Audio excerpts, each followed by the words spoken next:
Good morning to all. In today's class, our topic is electrical double layer. So in the previous class, we have discussed or we have studied what is preferential adsorption. What is preferential adsorption? In preferential adsorption, the colloidal particle adsorbs a common ion at its surface. So the colloidal particle possesses a charge. It may be negative or it may be positive.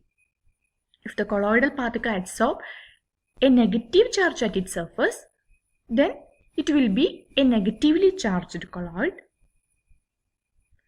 Or if it adsorbs a positive charged ion at its surface, it will be a positively charged colloid.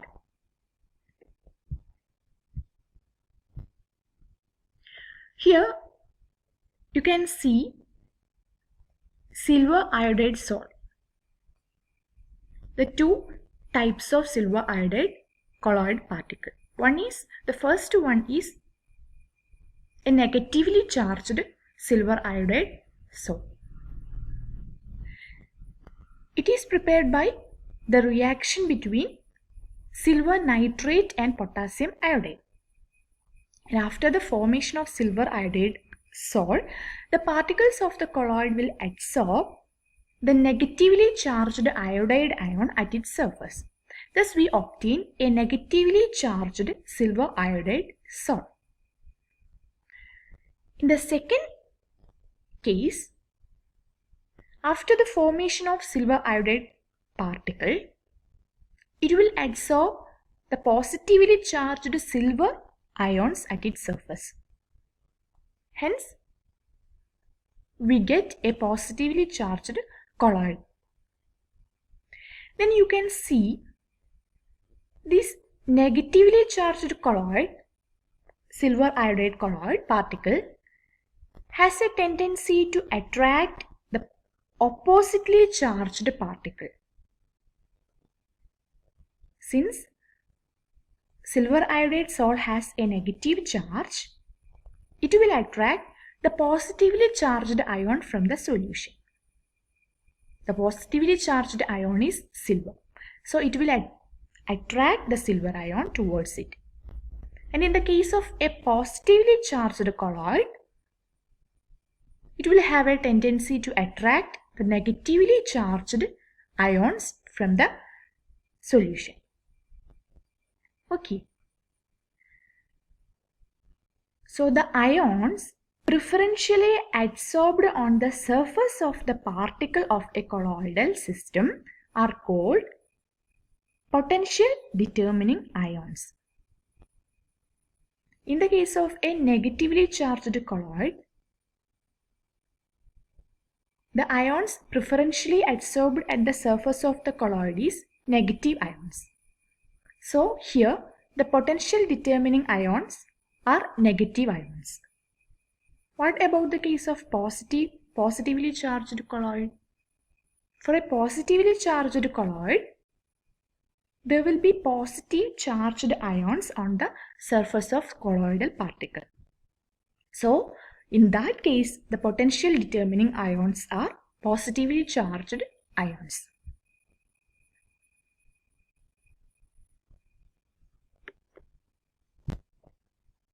Then here you can see a negatively charged colloid. The preferential or the potential determining ions are negative. So these colloidal particles will have a tendency to attract the positively charged ions. So these positively charged ions are very closely or very tightly bound towards the surface. And it will form a layer which is called a Stern layer. The name of the layer is called Stern layer. Here Stern layer contains the positive charged ions. The potential determining ion is negatively charged, so this negative charge will attract positively charged ions from the solution, and these positively charged ions will constitute Stern layer. Then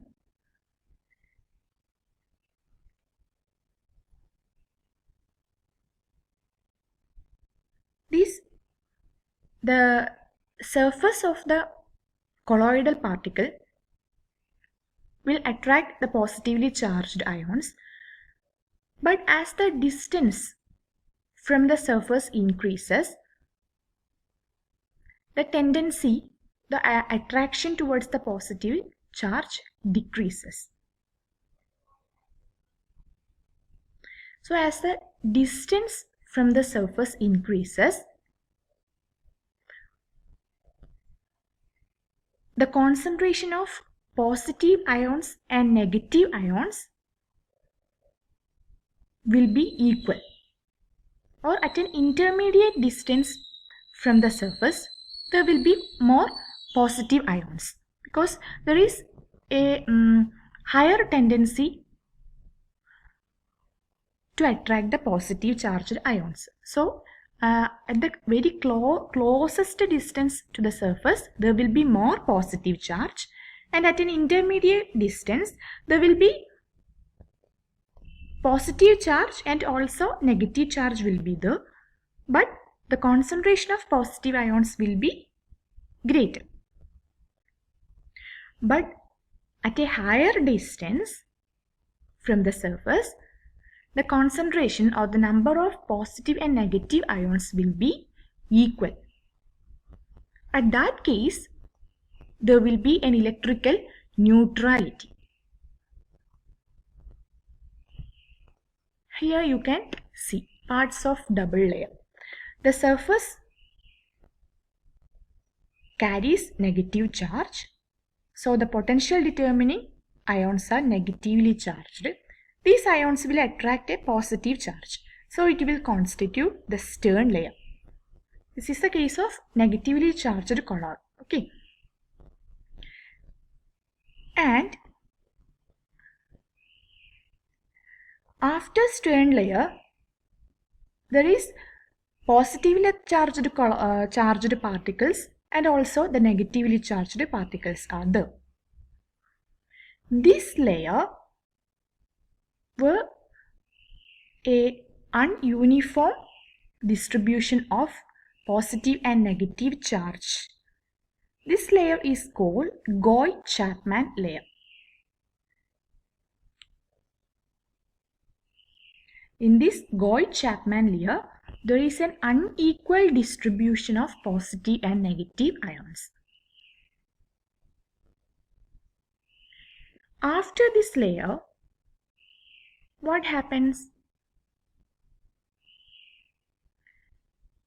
There will be an equal number of positive and negative charge, because the surface, the tendency of the surface to attract positive charge decreases as the distance increases.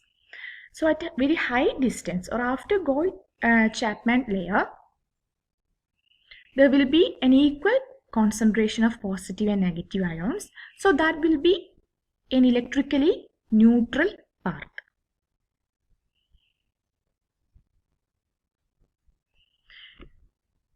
Here A dash. It is the solid liquid interface. This is the case of a positively charged colloid. The surface contains positive charged ions. So A dash is solid liquid interface with the potential determining ions. The potential determining ions are positively charged. Then B dash. It is the shear plane. Shear plane means the plane or the surface of the Stern layer. Since this is a positively charged colloid, the counter ions or the ions in the Stern layer will be negatively charged ions. So the negatively charged ions constitute the Stern layer, and the surface of that Stern layer is called a shear plane. and A dash to B dash. It is tightly bound layer with counter ions. That is stern layer, A dash to B dash. Then B dash to C dash, it is the Gouy layer or diffuse layer or Gouy-Chapman layer. There will be an unequal distribution of positive and negative ions. Then CC dash, after CC dash, it is an electroneutral region.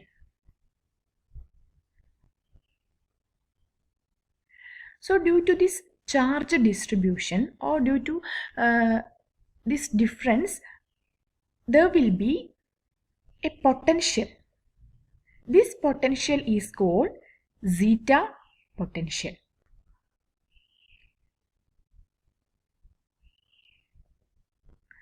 These are the terms we have discussed. Potential determining ions. The ions preferentially adsorbed on the surface of a particle of a colloidal system are called potential determining ions. The second one, stern layer. The potential determining ions attract the oppositely charged ions or counter ion. These oppositely charged ions are called counter ions and forms a compact layer which is called the stern layer. Then Gouy-Chapman layer. The influence of surface charge decreases with distance and so does the number of ions, with the result that at a certain distance from the surface of the particle, the concentration of both positive and negative ions become equal and a state of electroneutrality prevails. The diffuse layer between the stern layer and the electrically neutral part of the system is called Gouy-Chapman layer. Then what is electrical double layer? This electrical double layer means the stern layer plus Gouy-Chapman layer. These two layers constitute electrical double layer. The presence of charge gives rise to potential at the surface of the particle. This potential drops to zero at some distance away from the surface depending upon the concentration of counter ions in the bulk phase. The region in which the influence of the charge is appreciable is known as electrical double layer. The double layer consists of two parts, the stern layer and the Gouy-Chapman layer. The radius of Gouy-Chapman layer is given here, where epsilon is the dielectric constant, rho is the density, F is the Faraday's constant, I is the ionic strength. Then what is zeta potential? Zeta potential means it can be represented by the letter zeta. Difference in potential between the surface of the tightly bound layer and the electroneutral region of the solution. The zeta potential is located at the shear plane. It determines the stability of the colloidal system. So what is zeta potential? It is the difference in potential between the surface of tightly bound layer or the surface of the stern layer and the electroneutral region of the solution. This potential difference is termed as zeta potential. It can be measured from the shear plane, and it determines the stability of colloidal system. By measuring the zeta potential, we can determine the stability of the colloidal system. So look at the diagram. Here you can see what is zeta potential. The tightly bound layer is a negatively charged layer, that's a stern layer, and the potential or the difference in potential between the stern layer and electroneutral part is termed as zeta potential. This is about the electrical double layer and zeta potential.